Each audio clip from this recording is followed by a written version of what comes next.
Ngayon mga kaibigan, ako'y magiging si Black Rider. And ngayon, kakalabanin ko si Lolong. Pero bago muna ako maging si Black Rider at maglaban kami ni Lolong mga kaibigan, please ilike nyo muna tong video to at mag-subscribe na rin kayo. Maraming salamat! Alright mga kaibigan, so ngayon man, pupunta tayo man sa bundok na may magandang view. Kasi ngayon tol, tapos na ako sa aking delivery man. And then, ang gagawin ko na lang dito ay magpapahinga man. Kaya pupunta tayo ngayon dito. Yun oh. Ito yung bundok mga kaibigan na may napakagandang view. Yun oh! Yo, look at this mga kaibigan. Tignan nyo to man. Yo! Nakikita nyo ba to tol?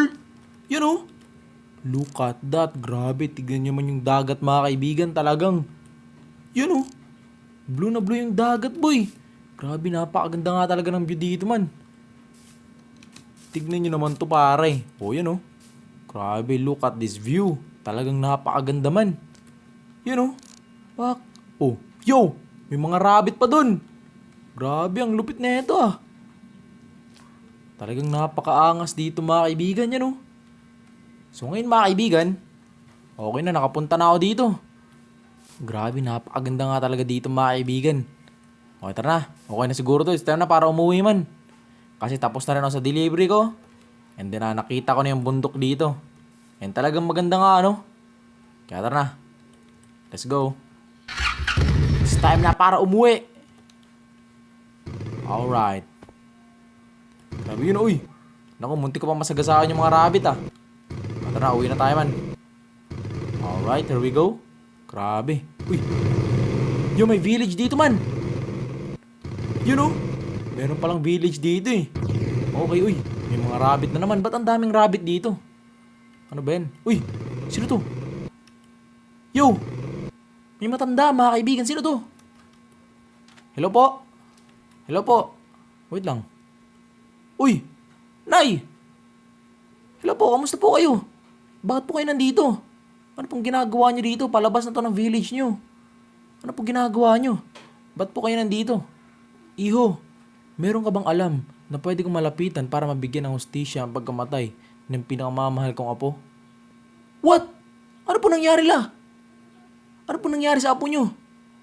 Kasi yung apo ko, naglalaro lang sa ilog, naliligo. Ang kaso, andun para sa ilog na yun, ang alaga ni Lolong na si Dakila, na buhaya. At ang nangyari ay nilapa ang apo ko. Nag-iisang apo ko lang yun, at siya na lang ang kasama ko. Kaso, nang dahil sa hayop na buhaya, na maalam siya. What? Ganun po? Oh my goodness mga kaibigan. Yung apo ni Lola man ay nilapa ng buhaya. Na which is, alaga ni Lolong man. Sino yung Lolong na yun? What the heck mga kaibigan, bakit ganun? Bakit hinayaan ni Lolong nalapain yung apo nito ni Lola man? Oh my goodness, alaga niya pa yung buhaya niyan. Tapos, naku po, malaking problema to. Kailangan talaga makamit yung hustisya ng apo ni Lola. Kaya ngayon, naghahanap ako iyo kung sino pwede kong malapitan para mabigyan hustisya ang pagkawala ng apo ko. Maalam ka ba iyo? Naku nay, pasensya ka na po nay. Hindi ko po alam kung saan rin po tayo lalapit para mabigyan ng hustisya ang apo nyo. Pero, meron po akong alam. May alam po ako na paraan para makamit yung hustisya sa apo nyo. Sa pagkawala ng apo nyo. Saan po ba yan? Saan po ba yung Lolong na yan? Tsaka yung alaga niyang buhaya na si Dakila. Yan ang mapa po. Diyan si Lolong. At ang alaga niyang buhaya. At dyan din sa makabilang buhay ang apo ko. Okay, so ito rin mga kaibigan no? Okay po, maraming salamat po la. Sige po, ako pong bahala. Tutulungan ko po kayo makamit ang hustisya sa apo nyo. Okay, ito mga kaibigan no? Binigyan tayo ng mapa ni Lola man. And then, look at this. So, andyan, si Lolong at ang alaga niyang Dakila man. Naku po, napakalaking problema na ito man. Kasi may alaga pala yung buhaya man. Bakit hindi napigilan ng may-ari yung buhaya? And yung may-ari ng buhaya, si Lolong. Bakit hindi niya pinigilan yung alaga niya? Okay, ito mga kaibigan, dito tayo man. So ngayon, tara, puntahan natin to. Gagawin ko ang best ko para makamit ang hustisya sa apo niya. Okay na, sige po na, dito na po ako na ya. Huwag po kayong mag-alala, makakamit po natin ang hustisya. Okay, let's go. Puntahan natin ito mga kaibigan. Okay? Saan ba ito banda? Grabe mga kaibigan, kawawa naman yung apo nun. Nilapa tol ng buhaya tol. Naglalaro lang daw yung apo niya sa ilog, ano? Kumbaga naliligo man. Tapos andun pala yung alaga ni ni Lolong na buhaya. Siguro na-istorbo yung buhayang yun, kaya ang nangyari nilapaan yung apo. Nako, kawawa naman yung bata man. Bakit hindi pinigilan ni Lolong yun? Tapos ngayon, mag-isa na lang si nanay sa buhay kasi nga sabi niya, yung apo na yung nag-iisa niyang kasama, ano? Tapos ngayon, wala pa yung apo niya. Naku, hindi po pwede to. Kailangan makamit natin ng hustisya man.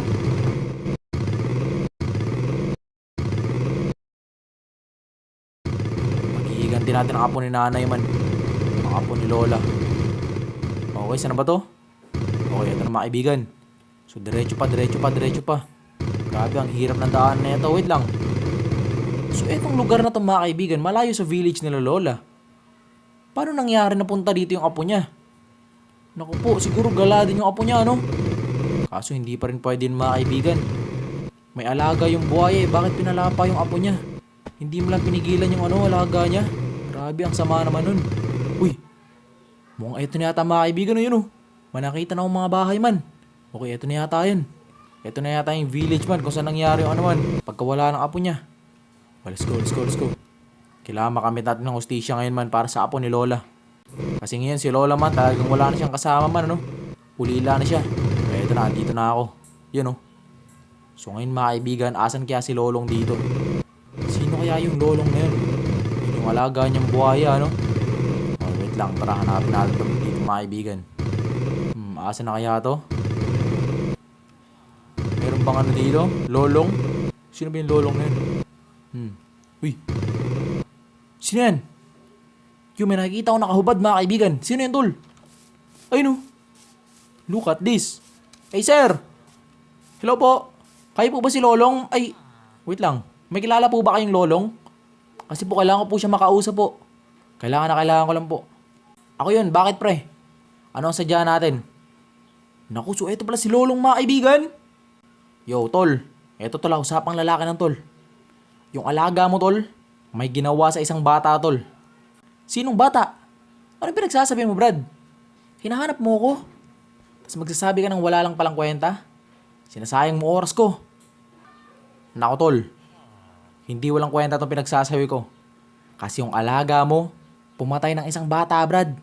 Ha? Pinatay ng alaga mo yung bata Brad. Ano? Tapos ikaw yung may-ari, wala kang ginawa. Napakawalang hiya mo naman tol.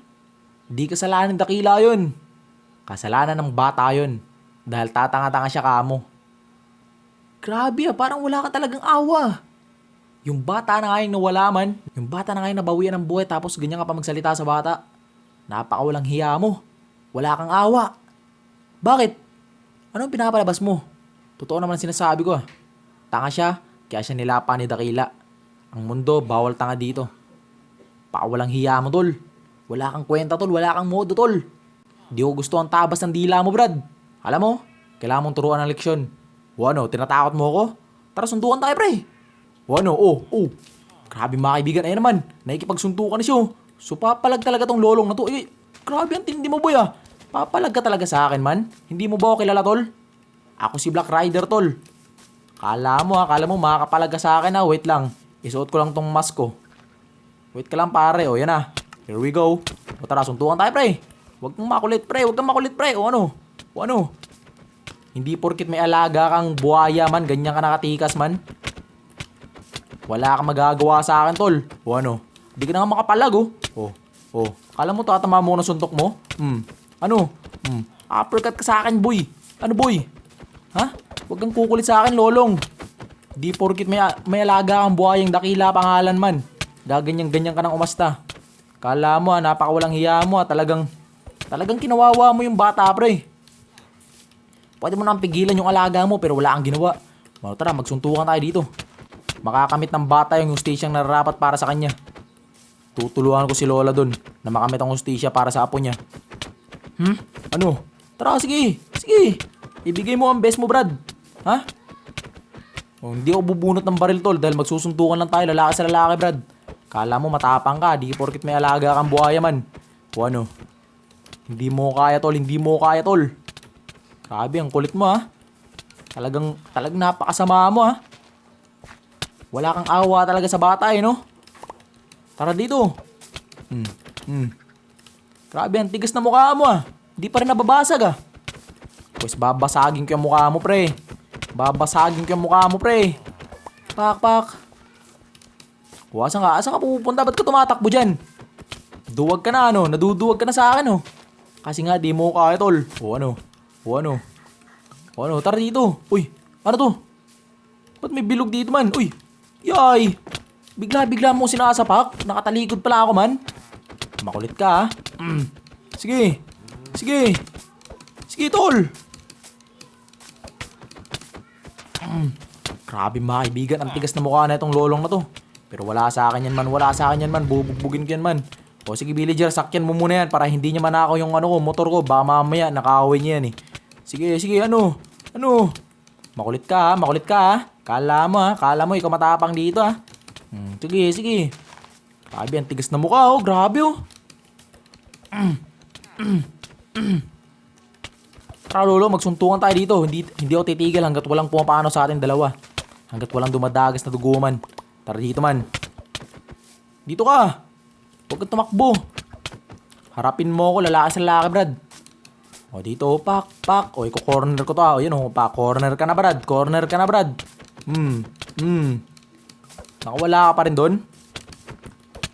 Sige, ano? Napakahina mo, boy. Hindi mo kaya, boy. Sa totoo lang, boy. Sinasabi ko sa'yo, boy.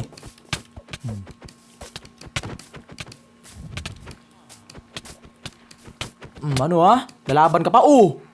Ano, lolong? Wala ka palang sinabi sa akin eh. Tatapang-tapang ka pa ha. Grabe mga kaibigan, kung umusta akala mo kung sino man ano. Sinabihan pa ng tanga yung bata man. Mali naman ang alaga niya. Yung alaga niya na nga yung nakapatay. Sinisisi pa yung batang namatay man. Grabe, nakapakawalang hiya ng lolong na yun. Pero okay na, pinatikim ko na sa kanya yung kamao ko. And tignan nyo, kumandusay siya ano. O wala na. O so ngayon mga kaibigan, at dahil andito si lolong, paniguradong andito rin yung ano niya. Yung kanyang ano ba tawag doon? Alaga ano? Nabuhaya. Si Dakila daw. Okay, sige, hanapin natin mga kaibigan. And yun, dahil buhay yung kakalabanin ko ngayon, ihanda natin tong baril natin eh no. Papaulanan ko ng bala yung Dakilang yun man, yung buhay niyang alaga. Kasi bibigyan ko ng hustisya yung pagkamatay ng apo ni Lola. Let's go. Asa na tong Dakila na to? Wait lang, kailangan ko makahanap ng tubig man kasi panigurado andun yung alaga niyang buhay sa may tubig eh no. Okay, let's go. Hey Gole, may alam ka bang ano? May nakikita akong buhaya. Wala. Naku, wala siyang pake. Asa na ba to? Uy! Oh! Yo, eto lang pala mga kaibigan. Look at this! Oh my goodness, sobrang laki nga talaga ng alaga niyang buhaya man. Ayan pala yung lumapa sa apo ni Lolo. Yo, look at this mga kaibigan. Sobrang laki, alam mo? Papaulang kita ng bala, boy! Oh! Did you see that mga kaibigan? Hindi agad kinaya ng buhaya niya yung baril ko. Akala ko ba matapang tong buhaya na to? Ha? Nilapa mo po yung apo ni Lola ha? O ngayon, pinaulanan kita ng bala man. Wala kang nagawa boy. Wait lang, i-reload ko lang muna to. Grabe mga kaibigan, so dito pala. Dito naligo yung apo ni Lola no? Hindi nang nangyari at dahil nga dito yung buhaya ni Lolong. Nako, nilapa yung bata man, kawawa naman man. Pero okay na siguro man. At least napaghiganti ko na yung bata. At nabigyan ko na ng hustisya yung pagkamatay niya. And yun man, si Lola man, sabihan ko na siya na wala na si Lolong at Dakila. At sa wakas, nakamit na ang hustisya para sa apo niya. Love you!